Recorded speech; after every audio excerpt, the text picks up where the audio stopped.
Good morning, I'm Mary Casciola. It's Monday, July 27th, and newsletter editor Bianca Phillips is here with us to talk about what's ahead this week. Bianca, good to see you. Glad to be here. Okay, so, I have to say this thing about how we're on video now. So if you want to watch us on YouTube, you can. But if you also just want to continue listening to us through our audio podcast, that's fine too, right? Yes. That'd be great. If you didn't want to look at our faces. I'm fine if you see our faces. Okay, well, let's just get right into it. Like, it's Monday morning. Yeah. What is happening this week? Well, just quickly, the Shelby County Commission meets today. Oh, yes. It's that time again. Yes, it's Monday. Yeah. Every other Monday. Yeah. So that happens. Okay. But on Thursday, International Paper will have their second quarter earnings call. Mm-hmm. And that's going to be on Thursday. So they just closed a packaging facility in Carrollton, Texas. I think we announced that last week. Mm-hmm. We didn't announce that, but we wrote about it. We did write about They it. announced yes. it.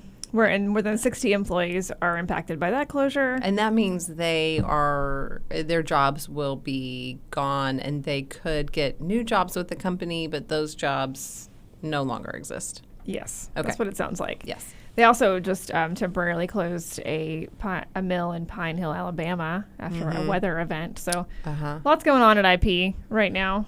And they're going to talk about second quarter earnings. I definitely feel like IP is one of those companies that we are watching closely right now. Obviously, they are one of Memphis's publicly traded companies, but they've had like some rocky road recently. And we're getting reminded they've had a leadership change. They just ceased operations in facilities in Kentucky and Illinois. They're converting plants in California and New Jersey. I think with their leadership change, they have sort of a new vision for how they're going to move forward. But that's always interesting, challenging. I don't know. But we will hear more on Thursday. They're also 7 months into that split where they're splitting into two public companies, which seems like kind of a big deal. Yes. So, lots going on. Yes. Yeah. Tons of stuff. So that will be interesting. Friday, something is happening that is very near and dear to your heart. Yes, sort of. Son of a Vegan is closing, which is a vegan restaurant in the Hickory Ridge Mall. They have really, really good lasagna, best vegan lasagna. I have to admit, though, I have never actually been to the restaurant. Because it's in Hickory Ridge Mall? Because it's so far away. Yeah. I've had their food at like vegan festivals and pop-ups, and I usually always make sure I get the lasagna when I do that because it's so good. I've been meaning to get out there since they opened in 2023, so I feel like I'm part of the problem. So, I mean, I don't want to say that you are, but... Well... I mean, sometimes this goes back to that old real estate adage of location, location, location. I'm sure there's nothing wrong with Hickory Ridge Mall. It's probably a great location, but to your point, that's not a place that you go all the time. Right. So anyway, they wanted to stay open for a couple weeks after they announced it, so to give people a chance to have one last meal. I think that is nice. I think it's nice for the customers because then they can say like, oh, I got to go there one last time.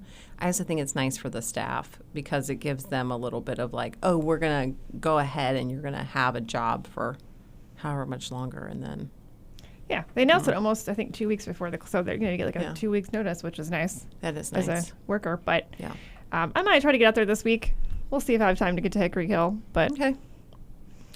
Well, but I'm sad to see a vegan restaurant closing is always sad for me, no matter if I went there or not. Right. Well, if you do, please bring us back some vegan lasagna because I would like to try it. But I also do not have time to go to Hickory Ridge Mall. Yeah. So,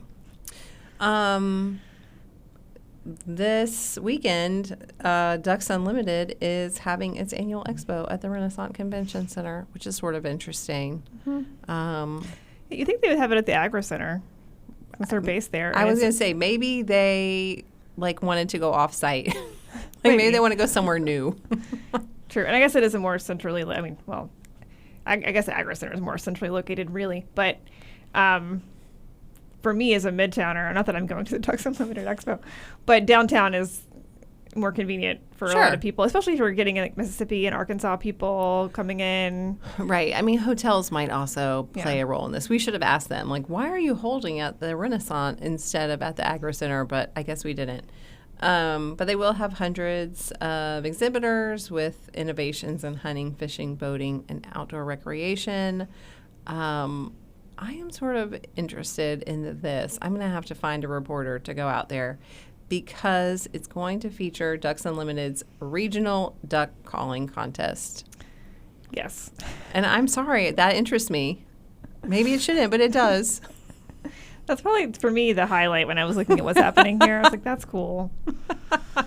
I see there's also the World Cut Down Calling Championship, but if I'm honest, I don't know what that is. I don't either. So I assume it's something to do with duck calling. I don't know. I really don't know. They do I ducks, can't know. right? I mean, what else do you call? Deer? We're going to move on. Okay. I think this is maybe the most important thing that we're going to talk about this week is that the last day for early voting is Saturday. So you have all week to make your way to the polls. You can even go on Saturday because that's the last day. And then if you don't do that, you'll have to vote at the regular election. Which is August 6th. Mm-hmm. Yes. I have to say, pro tip, if you haven't gone yet. I did go on the first day, and I thought I was ready because we had this massive voter guide on our site. Mm-hmm. And you read every single word of it. I didn't. Like I did. But I did go through the parts that pertain to my Sure, that's good. my district. But what I did not think about the judge. There's a ton of judges. There are a ton of judges. So, like, before you go, just look up the judges and make sure you want to keep them or not. Right. I wasn't sure on some of them. Oh, you're talking about the retention judges. There's a bunch that is like retain, replace, retain, replace. I don't know if our voter guide actually handles that question. It does not. Yes. So I'm sorry, readers, we have failed you in that way. But you can probably look up these people. Yes, Just- you should. Yeah. Try to find some information about them if you can. But there are a bunch of judges. And something to say about judges is that their terms are 8 years long. So once a judge is in, You're stuck with them. you're not getting them out. So I don't know. It's important. But we do have our voter guide. It has all of the candidates. There are a number of different ballots. There's the county general ballot. There's the state primary. There's the federal primary. There are municipal races. Some are on the county general ballot. Some are on the state and federal primary. I don't know why that is, but my job is not to question why. I just said, here are the candidates, and here's what you can learn about them. Yes. I mean, I think that thing was like 10,000 words long. I believe it. Because Yeah. it takes a long time to scroll. Yeah. Through. But it has little drop downs. So Just helpful. that makes it easy. So you can vote any day this week early if you don't want to do it later. And I don't know. I just feel like it's more convenient to do it early. Yeah. You might die. And if you die, at least your vote will be counted. Yes. Right? Yes. Or maybe it's not. I don't know. I guess if you die, I don't know. Maybe I think it's always tricky when you bring up dead voting. Yeah. People don't like that. That's But true. I think if you're alive when you vote, it's fine. Yeah, and that if you seems like die after you vote, you really take this seriously. Like you're thinking, I have to vote now because I might die. I'm thinking I should vote early because then I don't have to wait in a long line. Yeah. Or things could happen on election day. You might have a terrible day. Your car True. might break down. True. Something crazy might happen. True. And you can't get there. Or you might die. Or you might die. die. Okay, well, Bianca, as always, good to get your perspective on things. Thank you for being here. Glad to be here. If you are listening to this podcast, you'll have more news coming up next.